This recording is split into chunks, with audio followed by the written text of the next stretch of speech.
Hey there, it's Meredith here, jumping in to share something magical and profound. I think you'll appreciate it. So, this summer, I had a very radical shift occur in my world. I had plans that I had made with my wife. If we back up to last winter, we were feeling like we wanted to create an epic summer for 2025. And so we called up our friends that we know and love. They have just moved to the Midwest and we're kind of loving the vibe of the area that they were. So we collaborated on creating healing retreats together, which involved all of our gifts. Equine therapy was going to be our colleagues' added gift. And so it was just all looking incredible. So we were going to pack up the dogs and just drive from where we live in Western North Carolina all the way out to Wisconsin. And along the way, there was little family members sprinkled in that we were just going to connect with and have some sweet visits with. Sounded incredible. They were expansive, exciting plans that we kept looking forward to all through winter. And as spring came, little things shifted in our world. Other family members needed some support. We were getting distracted. This happened, that happened. Lots of lots of changes occurred. And for some reason, those plans, that sweet little road trip, just kind of felt like they were shrinking a little bit energetically.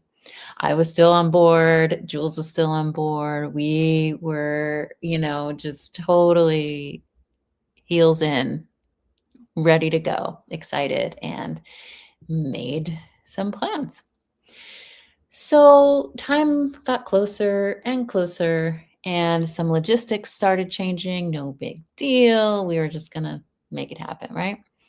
So, about a week before, we were about to pack up the car and jump in to this amazing adventure. I had a really crazy injury occur.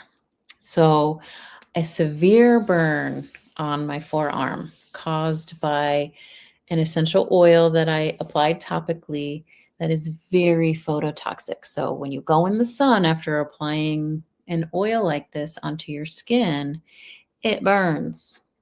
And I totally knew that that oil would have burned. I didn't have any plans to go outside.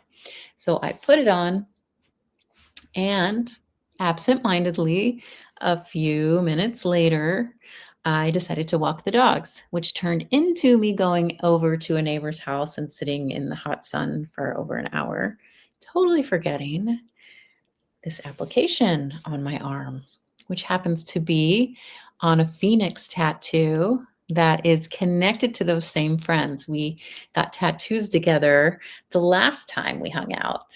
And so I just knew there was some kind of metaphysical message happening with this chemical burn on my tattoo, and it was trying to tell me something because it was like a phoenix fire. There was definitely a lot of symbology weaving its way into my subconscious and also my conscious at this point. My conscious mind was totally aware that I needed to just stop.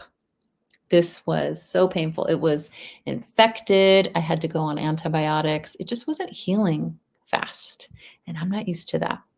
So I just had to let it all go. It was agonizing. It just forced me to stop everything, reassess what's truly important. And I just had to devote myself to my own personal healing.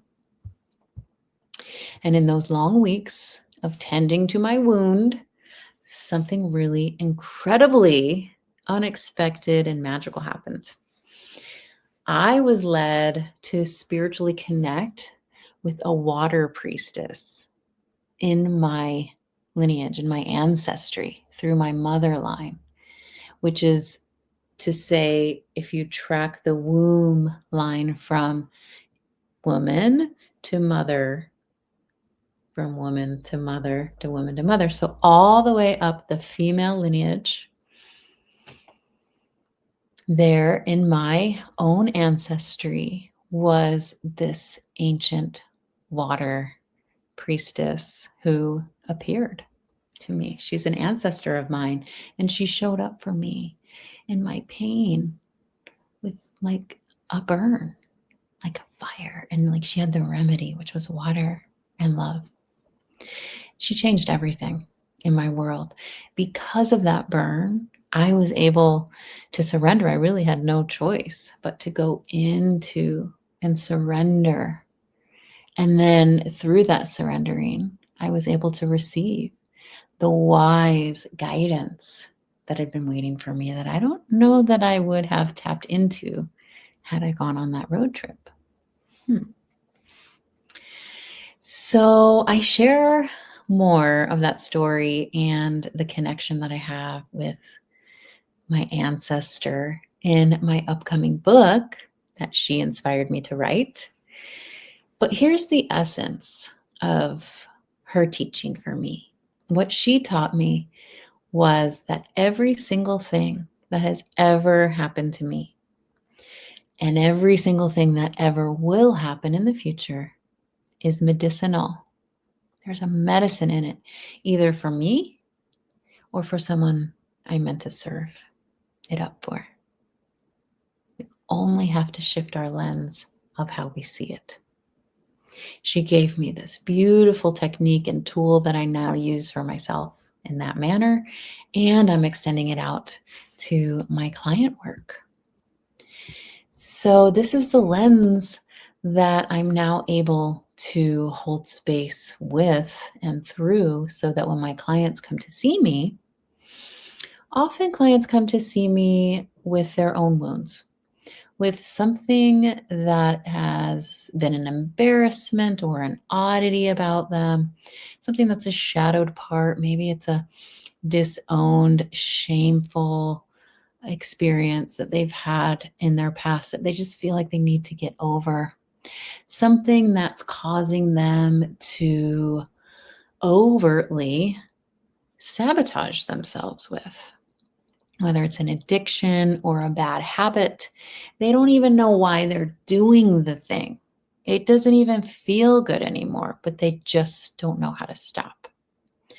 So what we do then is, and what I want to really share with you, is that instead of coming at it with like this fixer lens, we get to embrace and hold and tend those parts that have been exiled, and we weave light and water back into these exiled places. We do this through very deep, guided meditation practices and also energetic work.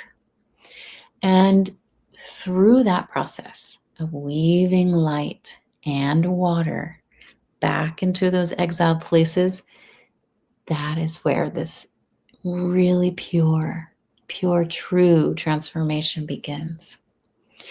And the very thing that we thought disqualified us from being amazing actually becomes the portal into our most powerful, deepest, radiant self.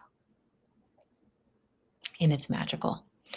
I use this special technique whether I'm guiding someone in a ritual, helping them to release ancestral patterns, which I am tracking with people, and I'm finding more times than not, these oddities, these wounds, these self-sabotaging behaviors, addiction, they're ancestral patterns that have been inherited.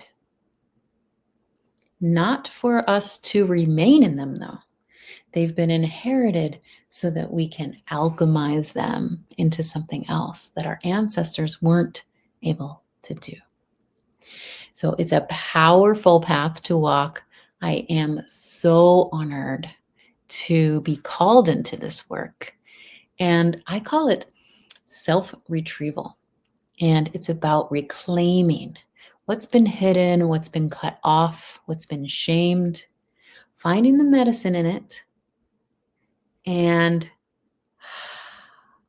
using that medicine, sipping into it. So if you're like me, you probably already know what it feels like to carry something unexplainable but heavy. It's like you're tired. It's like you're just stuck in the mud. Like you've tried everything to move beyond this energetic block, but nothing seems to shift. Hear this. You've got something in your cellular memory. Maybe it's been exiled. Maybe it's just holding on really tightly, trying to get your attention. But it's not your fault that you can't move beyond it. It's truly a threshold of time where you're like sitting in this threshold, in this doorway, but you're just not sure how to walk through that threshold into your next experience. Your body knows the way. Your body knows how to heal. Your body knows how to surrender. It's our mind that needs a lens shift, an upgrade, so that it can see the medicine that's hidden deep, deep, deep, deep inside. Our ancestors are here. The well and wise ancestors of our lineage are here to guide us into this work. And this is the work that I do with you and with them. I walk beside my clients with their ancestry. We have this beautiful ritual where we get to meet the exiled parts and untangle the ancestral patterns, and then weave water and light as we step into this place of oneness with all of the cells operating with their highest potential. And that's the next level self. That's where the creativity, that's where the medicine balm lives. And it wants to offer this medicine up and out. So right now, there are a few ways that you can enter into this work with me if you're being lit up by this message. Reach out to me. There's private one-on-one coaching journeys that we can do for 1 month, which is 4 sessions. We can drop into a 3-month container, which is 12 sessions. And I also have small group experiences. We can weave together community and healing together if you like to be with others who are having similar experiences. And soon in my upcoming book, I will share more stories, more medicine, more ways to walk this path. I share rituals and things that we can do in the moment, in the moment while you're reading it. And I'm so excited for that to be completed and be out there in the world. If this work resonates with you, I would love for you to explore working with me. And again, just reach out. I am here for it. This is the most potent. This is the most fun. This is the most clear that I have been. And my clients too are oozing in this place of, yes, yes, yes. What else is possible now? So I will leave you with this. My ancestor and I, the water priestess, she taught me that nothing is wasted. Nothing is ever wasted. So every wound, every loss, every challenge, concern is sacred medicine if we let it be so. And so it is. You do not have to walk that path alone. I am here for it. Thank you for listening. It would be my honor to walk beside you in this journey. Bye for now.